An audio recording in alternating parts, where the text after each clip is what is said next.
Vote প্রচারের মাঝেই BJP ও তৃণমূল প্রার্থীর আলিঙ্গন।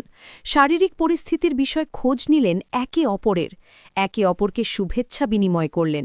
এলাকায় হরির নাম সংকীর্তন হচ্ছে। এখানে কোনো রাজনীতি নয়, এটা সৌজন্য সাক্ষাৎ, দাবি দুই প্রার্থীর। বাঁকুড়া জেলার সোনামুখী বিধানসভার বিজেপি প্রার্থী বিদায়ী বিধায়ক দিবাকর ঘরামি, অন্যদিকে তৃণমূল কংগ্রেসের এবারের নতুন মুখ ড কল্লোল সাহা। গতকাল রাতে দুজনাই ভোট প্রচার করতে করতে উপস্থিত হন সোনামুখী ব্লকের নিত্যানন্দপুর মার্কেটে। এখানে চলছিল হরির নাম কীর্তন, হাজার হাজার মানুষের সমাগম। ঘুরতে ঘুরতে বিজেপি ও তৃণমূল প্রার্থীর সামনাসামনি দেখা হয়ে যায়। যেহেতু তৃণমূল কংগ্রেস প্রার্থী বয়সে অনেকটাই বড়, তাই বিজেপি প্রার্থী দিবাকর ঘরামি তার পায়ে হাত দিয়ে প্রণাম করতে গেলে তাকে বুকে জড়িয়ে ধরেন ড কল্লোল সাহা।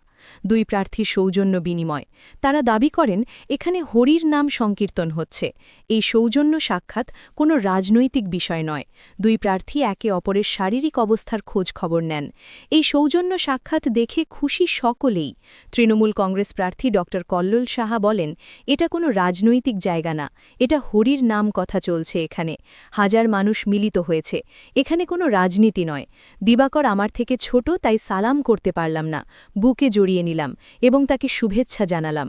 তবে বিশেষ কোনো কথা হয়নি, শুধুমাত্র দুজন দুজনাকে শুভেচ্ছা জানানো হয়েছে। বিজেপি প্রার্থী দিবাকর ঘরামি বলেন, এখানে হরির নাম সংকীর্তন হচ্ছে, এখানে কোনো রাজনীতি নয়। ওনাকে আমি চিনি না, কোনোদিন দেখিনি, দেখার ইচ্ছে ছিল। তবে ডাক্তারবাবু সম্মানীয় ব্যক্তি, বয়সে বড়, উনি জড়িয়ে ধরলেন। এটা শুধুমাত্র সৌজন্য। তবে তৃণমূল হিংসার রাজনীতিতে বিশ্বাসী, বিজেপি সৌজন্যের রাজনীতিতে বিশ্বাসী। এই ঘটনার মধ্যে দিয়ে রাজ্যবাসীকে একটা বার্তা দেওয়ার চেষ্টা, হিংসা নয়, সকলে সৌজন্যের রাজনীতি করো।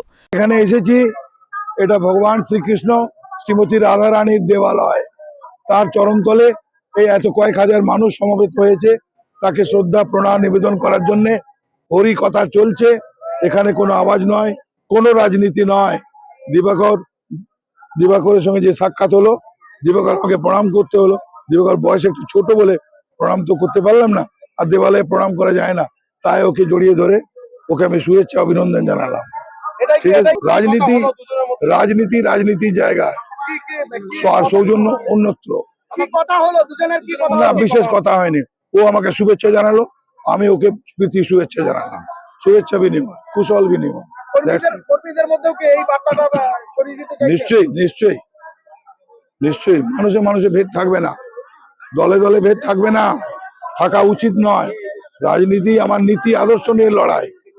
ধর্ম এক জায়গায় নির্দিষ্ট, প্রত্যেকের নিজের নিজের ধর্ম আছে, নিজের নিজের ধর্ম পালন করবে। আমরা এসেছি এই নিত্যানন্দপুর হরিনাম সংকীর্তনে।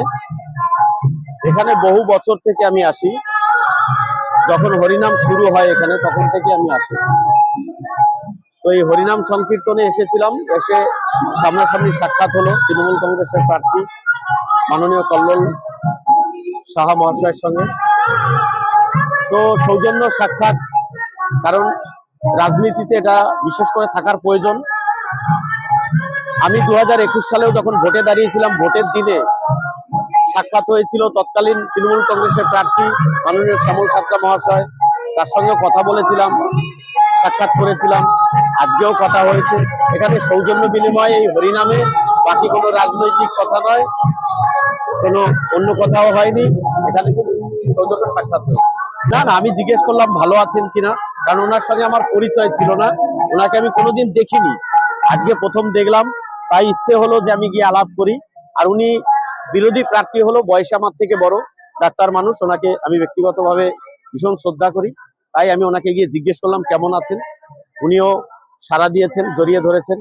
এটা সৌজন্য রাজনীতি, এটা থাকা দরকার, যেটা ধীরে ধীরে হারিয়ে যাচ্ছে। এটাকে আমি চেষ্টা করছি যে আমরা এই সোনামুখীর মাধ্যমে সারা পশ্চিমবাংলায় দেখাতে যে সৌজন্য রাজনীতি থাকা উচিত। তৃণমূল কংগ্রেস হিংসার রাজনীতিতে বিশ্বাসী, কারণ ভারতবর্ষের জোট সঙ্গী নিয়ে 22টা রাজ্যে বিজেপি ক্ষমতায়। কোথাও ভোট হলে কাউকে ঘর ছাড়তে হয় না, কারোর হাত পা ভাঙে না, কারোর দোকান ভাঙে না, কারো বাড়ি লুট হয় না, কোনো বোনের ইজ্জত যায় না, কিচ্ছু হয় না। কিন্তু পশ্চিমবাংলায় হয় শুধু, আর কেরালায় হয়, বাকি কোথাও হয় না। তাহলে বিজেপি সৌজন্যের রাজনীতিতে বিশ্বাসী, হিংসার রাজনীতিতে বিশ্বাসী নয়। সারা সোনামুখী থেকে অতনু মিত্র, খবরের দুনিয়া।